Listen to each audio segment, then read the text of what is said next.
Bienvenidos una vez más a tu canal Actitud Cristiana. En esta oportunidad quiero compartir un pequeño tema en relación a las características de la dádiva bíblica. Por favor, acompáñanos.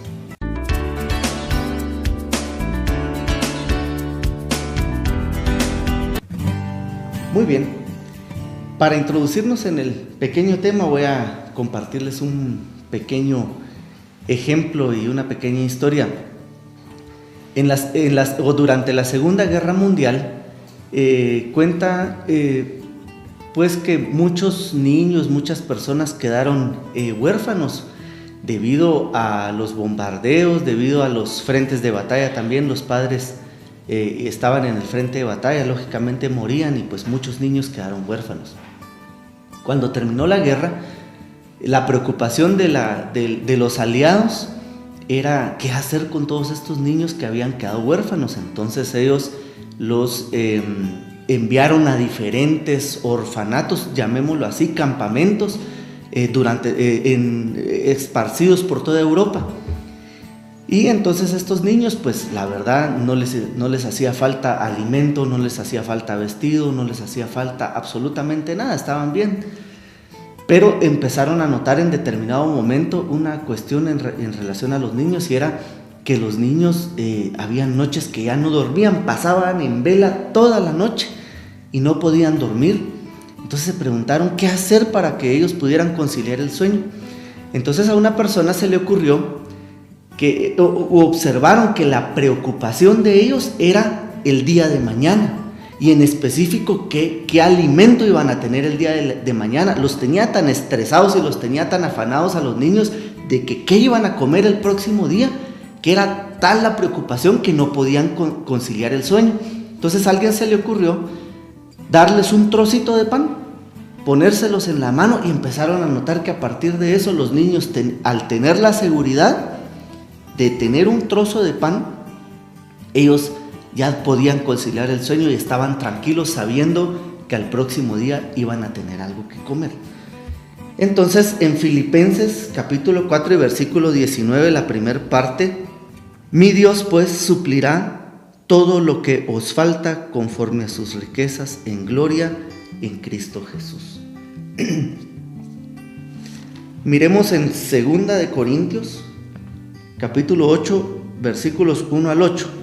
Dice así: asimismo, hermanos, os hacemos saber la gracia de Dios que ha dado a las iglesias de Macedonia, porque en las grandes tribulaciones con que han sido probadas, la abundancia de su gozo y su profunda pobreza abundaron en riquezas de su generosidad. 3. Doy testimonio de que con agrado han dado conforme a sus riquezas y aún más allá de sus fuerzas, pidiéndonos con muchos ruegos que les concediéramos el privilegio de participar en este servicio para los santos. 5. Y no como lo esperábamos, sino que a sí mismos se dieron primeramente al Señor y luego a nosotros por voluntad de Dios, de manera que exhortamos a Tito para que tal como comenzó antes, asimismo acabe también entre vosotros esta obra de gracia. 7. Por tanto, como en todo abundáis en fe, en palabra, en conocimiento, en toda solicitud, y en vuestro amor por nosotros abundad también en esta gracia. 8. No hablo con quien manda, sino para poner a prueba por medio de la diligencia de vosotros también la sinceridad del amor vuestro. Dice razones para ofrendar, como hemos venido hablando sobre la dádiva, y en esta oportunidad este pasaje es idóneo para estudiar un poco las características sobre la dádiva. Si estudiamos el pasaje, Pablo le escribe a la iglesia de los Corintios y pone de ejemplo a la iglesia de Macedonia, que a pesar de sus pobrezas, a pesar de sus dificultades, a pesar de todo eso, ellos dieron bastante. ¿Por qué apóstol Pablo les pidió una ofrenda? Porque en determinado momento, cuando estudiamos el libro de los Hechos, la iglesia, ya vimos en capítulos anteriores, la iglesia de Jerusalén estaba pasando diferentes problemas y periodos de escasez. Es decir, por la falta de trabajo, por todo lo que hemos estudiado, ya no les daban trabajo, ya no podían sostenerse y en determinado momento el dinero escaseó.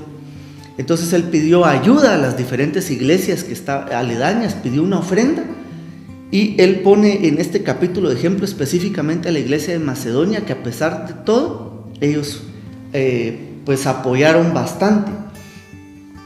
Ahora bien, ¿cuáles son las características que podemos encontrar en este pasaje en relación a la dádiva bíblica? Primero, observamos que la característica es que ésta sea motivada por la gracia de Dios. En Filipenses capítulo 2, versículo 12 y específicamente en el 13 dice que Dios es el que pone tanto el querer como el hacer. Entonces realmente es Dios el que da de gracia y el que le pone a uno en el corazón esa expectativa de querer dar y apoyar a los hermanos. La idea central aquí es que por la gracia de Dios siempre podemos hallar la manera de dar. Aquí no es que tan buenos seamos nosotros o que tan generosos seamos nosotros, porque también las personas que no son cristianas, pues en determinado momento son generosos, pero específicamente la dádiva la pone el Señor, es un don del Señor, y un don sabemos que es un regalo, es algo dado por Dios. El segundo punto es que, o la segunda característica es que la dádiva supera las circunstancias más difíciles. El punto central aquí es que las peores circunstancias nunca deben entorpecer nuestra devoción a Jesucristo ni nuestro deseo de obedecer sus mandamientos sobre la dádiva. En el pasaje vemos y apóstol Pablo menciona que la iglesia de Macedonia estaba pasando por diferentes circunstancias muy difíciles. Me imagino que en esos tiempos la iglesia era muy perseguida, estaban pasando periodos de persecución, periodos de tribulación, etcétera. Ha de haber sido una cuestión muy complicada, pero aún así ellos no dijeron, ay no, ellos la han de estar pasando difícil, pero nosotros estamos aún más difícil, está nuestra situación, está más complicada. Ellos aún así no se pusieron a ver las circunstancias ni entrar en comparaciones, sino dijeron, demos. Eso les nació a ellos. La tercera característica es que debe de ir acompañada de gozo sincero y que debe ser de corazón. La verdad es que cuando uno le va a dar al Señor, uno debe de hacerlo de corazón, de manera sincera, y debe de hacerlo de manera personal, es decir, con una convicción que salga desde adentro. Es porque uno lo quiere hacer, no debe de ser por obligación, no debe ser un impuesto, no debe ser un mandato, sino que la característica, y le debe dar uno gozo, le debe dar una alegría, debe ser de manera sincera, es decir, desinteresada. El cuarto punto es que podemos observar aquí es que debemos de dar con generosidad y sin límites. Aquí el punto es que no se basa en el dinero ni en las posesiones, y su generosidad venía de una actitud de determinación. Puede que uno no sea rico en dinero o posesiones, pero si uno es rico en determinación, en desinterés y en una devoción humilde a Dios y hacia las necesidades de otro, entonces definitivamente se está manifestando una dádiva en nosotros. Debemos de dar con generosidad y sin límites. ¿Por qué se pone ahí las posesiones y la riqueza? Porque muchas personas están, limitadas a dar en base a lo que tienen materialmente o en lo que tienen en dinero. Realmente ahí no se dice que fue una ofrenda, pero no menciona si fue en dinero, si fue en cosas materiales, no menciona.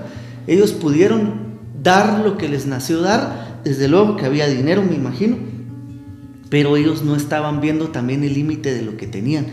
Muchas personas dan en relación a su salario, dan en relación al tiempo que les sobra, dan en relación, no sé, siempre están viendo lo que tienen materialmente, y realmente no debemos de dar así. El Señor nos ha dado muchos recursos, nos ha dado inteligencia, nos ha dado talentos que podemos dar también a Él y a otras personas. Entonces podemos bendecir a otras personas por medio de muchas más cosas que solo en relación a cosas materiales y solo al dinero. El siguiente punto es que la dádiva debe ser un sacrificio a proporción. aquí es que las personas que se tomaron a pecho las promesas de Jesús en Mateo 6, 25, 34. Ya hemos estudiado en otras oportunidades lo que dice Mateo 6 del 25 al 34. Mateo 6, 25 dice que el Señor Jesús por medio de esta enseñanza le dice a las personas: no se afanen por qué van a comer, por qué van a beber, qué van a vestir el día de mañana, si cada día tiene su propio afán. Es decir, estas personas se sacrificaron en proporción, es decir, dieron más de lo que ellos tenían, dieron más de lo que pudieran dar. Las personas actúan así cuando comprenden este pasaje bíblico y dicen: no importa lo que yo dé hoy, si es más o es menos, o es más de lo que yo puedo dar, o inclusive yo doy todo lo que yo puedo dar hoy, estoy consciente de que el Señor va a satisfacer esas necesidades básicas que yo tengo el día de mañana, porque el Señor tiene el control de todo. Cuando uno entiende este pasaje, que el Señor tiene el control de todo esto, entonces uno es dadivoso.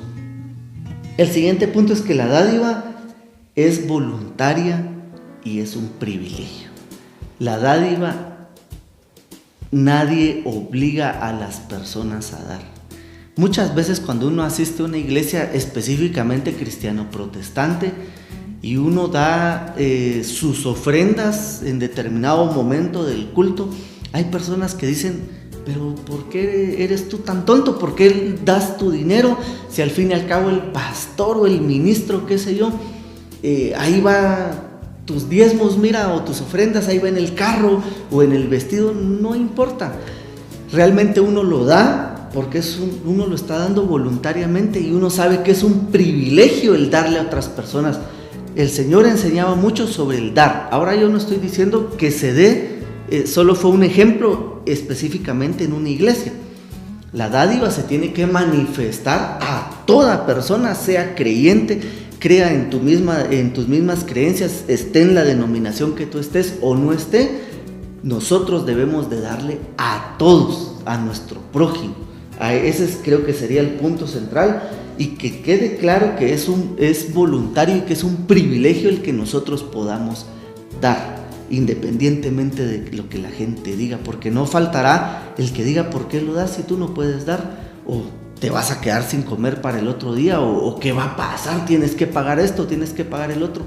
Es porque estamos conscientes que es voluntario y que es un privilegio y que el Señor va a satisfacer las necesidades que tengamos.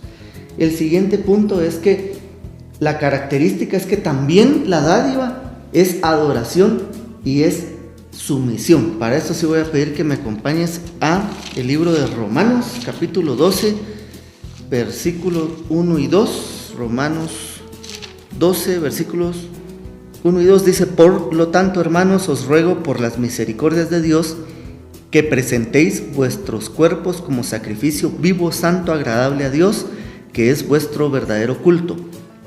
No os conforméis a este mundo, sino transformaos por medio de la renovación de vuestro entendimiento, para que comprobéis cuál es la buena voluntad de Dios, agradable y perfecta. En este punto es cuando alabamos a Dios y honramos su nombre, lo estamos adorando, pero se complace más cuando lo adoramos ofrendándonos a nosotros mismos sin reservas. Cuando nosotros damos de esta manera, tan dadivosamente, nosotros nos estamos ofreciendo a nosotros mismos en sacrificio. La palabra de Dios dice que los sacrificios vivos, y es decir, cuando nosotros le rendimos nuestra vida completamente a Él, eso es lo que más le agrada a Él. No hay ofrenda ni hay otro sacrificio que podamos darle nosotros más agradable a Dios que este. Entonces este punto es que la adoración y la sumisión entra dentro de lo que es la dádiva, es una característica. Y el último punto es que la dádiva debe de ser con amor. La verdadera prueba de amor sincero no son las emociones positivas ni las buenas intenciones, sino las acciones tangibles. Por ejemplo, dos novios, ¿verdad? Que uno le dice al otro: te amo, sí, pero demuéstramelo. Especialmente las mujeres necesitan no solo oírlo, sino que demostrárselo también por medio de detalles, por medio de afectos. Así que en esta oportunidad la iglesia de Macedonia decía: amamos a nuestros hermanos que están en Jerusalén y que están pasando dificultades, pero no solo de labios para afuera, sino que ellos recaudaron una buena ofrenda para ellos, es decir, su amor también lo demostraron de manera tangible. Por último, quiero pedirles que me acompañen a la primera carta de Santiago, a la carta de Santiago, capítulo 2, versículos 14 al 18, y con esto terminamos. Dice: hermanos míos, ¿de qué aprovechará si alguno dice que tiene fe y no tiene obras? ¿Podrá la fe salvarlo? Y si un hermano o una hermana están desnudos y tienen necesidad del mantenimiento de cada día, y alguno de vosotros les dice: id en paz, calentaos y saciaos, pero no les dais las cosas que son necesarias para el cuerpo, ¿de qué aprovecha? Así también la fe, si no tiene obras, está completamente muerta. Pero alguno dirá: tú tienes fe y no tengo obras, muéstrame tu fe sin tus obras y yo te mostraré mi fe por mis obras. Ahí está, lo último es el punto central. Nosotros no hacemos obras para ser salvos definitivamente. Nosotros somos salvos por fe y por el reconocimiento del señorío de nuestro Señor Jesucristo y por el reconocimiento que Él murió en la cruz del Calvario, y que nos trajo la salvación y la libertad, y nos trajo ese reino, como ya hemos visto en otras oportunidades. Pero si somos salvos por fe, somos justificados por la gracia de Dios, por fe somos salvos por la obra de Jesucristo, pero la consecuencia de todo eso son las buenas obras. Entonces, como parte, si nosotros ya somos salvos, nosotros debemos hacer buenas obras, es decir, y no estoy diciendo que solo a las personas que creen en lo que nosotros creemos, es decir, a todo ser humano, a nuestro prójimo, debemos de apoyarle. Y qué mejor si es con la dádiva y con este modelo de dádiva bíblica que acabamos de ver, y que todas estas características que acabamos de estudiar se manifiesten cada vez que nosotros le damos a otra persona. Muy bien, hemos llegado al final de esta capsulita, de este tema. Espero que estas palabras sean de bendición para tu vida. Espero que sean para que tú crezcas en el amor en Cristo Jesús y específicamente te hagas más dadivoso y ayudes a tu prójimo. Te recuerdo que estamos en el canal de YouTube Actitud Cristiana, en Facebook también búscanos como Actitud Cristiana. Puedes ubicarnos por medio del WhatsApp 55060202 y te recuerdo que nos reunimos los días jueves a las 7 de la noche. Te esperamos en la 14 calle 17-90, zona 3 de Quetzaltenango, y los domingos a las 10:30 de la mañana estamos para servirte. Que Dios te bendiga.